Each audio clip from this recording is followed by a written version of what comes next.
కేటీఆర్ అంటేనే రేవంత్ కుళ్ళు ఎక్కువై కళ్ళు నెత్తికెక్కి కక్ష సాధింపు రాజకీయాలు చేస్తున్నాడు ఈ రాష్ట్ర ముఖ్యమంత్రి రేవంత్ రెడ్డి అని చెప్పి సందర్భంగా తెలియజేస్తున్నాడు. కేటీఆర్ ప్రతిపక్షంలో ప్రతి క్షణం ప్రజల కోసమే పనిచేస్తున్నామే రేవంత్కు పగకు కారణమైందని చెప్పి సందర్భంగా తెలియజేస్తున్నాం. ఒక్కరోజైనా కేటీఆర్ జైల్లో పెట్టి మానసిక ఆనందం పొందాలని ఈ షాడిస్ట్ సీఎం తాపత్రయ పడుతుందని చెప్పి సందర్భంగా తెలియజేస్తూ ఉన్నాం. కేటీఆర్ మందిగా ఉన్నప్పటి నుంచే ఆయనపై రేవంత్ రకరకాల బద్నాలు చేసిందని చెప్పి సందర్భంగా తెలియజేస్తూ ఉన్నాం. తాను చేసే పాడు పనులు కేటీఆర్కి ఆపాదించి రేవంత్ రాక్షస ఆనందం పొందుతుందని చెప్పి సందర్భంగా తెలియజేస్తున్నాం. ఇప్పుడు కూడా అదే ధోరణి రేవంత్ వెళ్తున్నాడని చెప్పి సందర్భంగా తెలియజేస్తూ ఉన్నాం. ఈ ఫార్ములా ఈ కార్ రేసింగ్ ఏదైతే రేసింగ్లో కేటీఆర్ పై పెట్టిన కేసు రేవంత్ రెడ్డి ప్రభుత్వ కక్ష సాధింపు చర్య అని చెప్పి సందర్భంగా నేను తెలియజేస్తూ ఉన్నా. ప్రజాపాలన అంటే ప్రజల కోసం ప్రతినిత్యం పోరాడే కేటీఆర్ మీద తప్పుడు కేసులు పెట్టడమా అని చెప్పి ఈ రాష్ట్ర ముఖ్యమంత్రిని అడుగుతా ఉన్నా. కేటీఆర్ను రాజకీయంగా ఎదుర్కొనే ధైర్యం లేక తప్పుడు కేసులతో వేధింపులు చేస్తున్నాడు ఈ రాష్ట్ర ముఖ్యమంత్రి రేవంత్ రెడ్డి అని చెప్పి సందర్భంగా తెలియజేస్తున్నాం. ఉద్యమ నేతలపై అణచివేతలా అని చెప్పి ఈ సందర్భంగా ప్రశ్నిస్తూ ఉన్నాం. బీఆర్ఎస్ ఫ్యామిలీ అంటేనే ఫైటర్స్ ఫ్యామిలీ అని చెప్పి సందర్భంగా తెలియజేస్తున్నాం.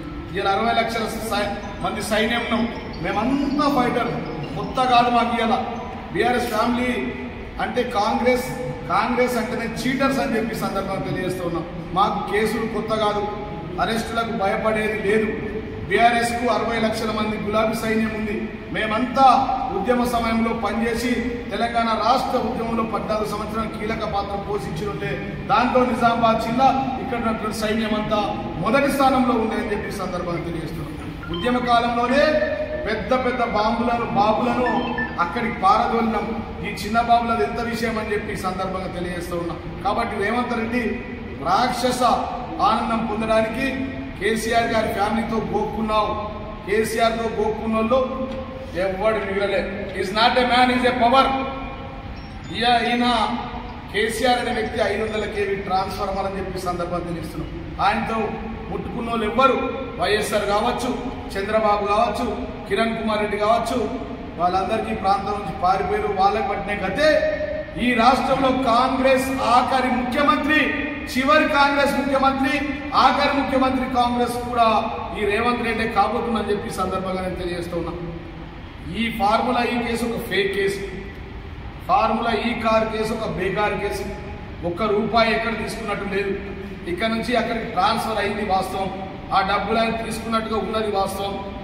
దానికి బీఆర్ఎస్ ప్రెసిడెంట్ తారక రామారావుపై, కేటీఆర్ గారిపై ఉద్దేశపూర్వకంగా తప్పుడు కేసు నమోదు చేసిందని చెప్పి సందర్భంగా తెలియజేస్తున్నాం. కాబట్టి రాష్ట్ర ప్రజలంతా చూస్తూ ఉన్నారు.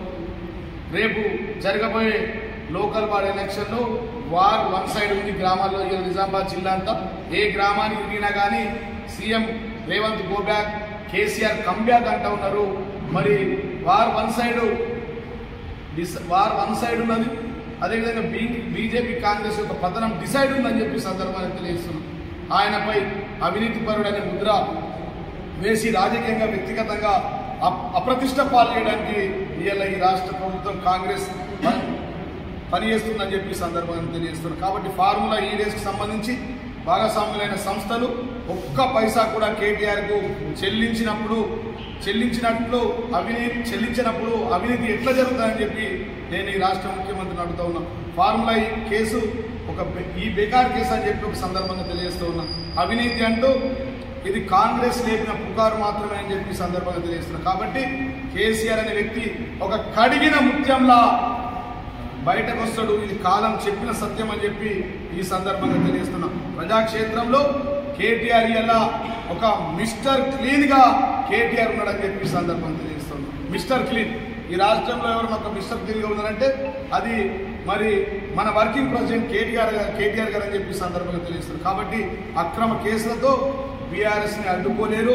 బీఆర్ తెలంగాణలో చేసింది ఎంతోమంది సీఎం తమ రాష్ట్రాల్లో చేసిర్రు అని చెప్పి సందర్భంగా తెలియజేస్తున్నారు. కానీ కేవలం హైదరాబాద్ నగరం యొక్క ఇమేజ్ పెంచడానికే, పారిశ్రామికవేత్తలు ఇక్కడికి రావడానికే ఆ యొక్క కార్యక్రమాన్ని చేశాం. కాబట్టి రాష్ట్ర ప్రజలంతా గమనిస్తూ ఉన్నారు. ఇప్పటికైనా నీ బుద్ధి మానుకో.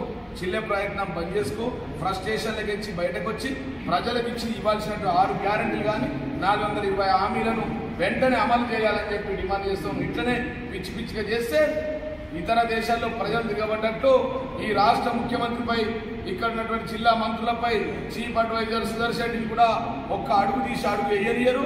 అదేవిధంగా రేపు లోకల్ బాడీ ఎన్నికల్లో ఎక్కడ కూడా కాంగ్రెస్ నాయకులను ఎక్కడికక్కడ నిలదీయండి. మనకు రావాల్సిన బాకీ కార్డులు ఏవైతే ఉన్నాయో, వృద్ధులకు రావాల్సిన 4000 పింఛన్లు కావచ్చు, ఏదైనా ప్రతి ఒక్కటి నిలదీస్తారు. మిమ్మల్ని ఎక్కడ కూడా ప్రజలు తిరగనియరని చెప్పి తెలియజేస్తూ ఈ పద్ధతులను మానుకోవాలా, లేకపోతే ప్రజలు తిరగబడతారని చెప్పి హెచ్చరిస్తూ ముగిస్తాము. జై తెలంగాణ, జై కేసీఆర్, జై కేంద్ర.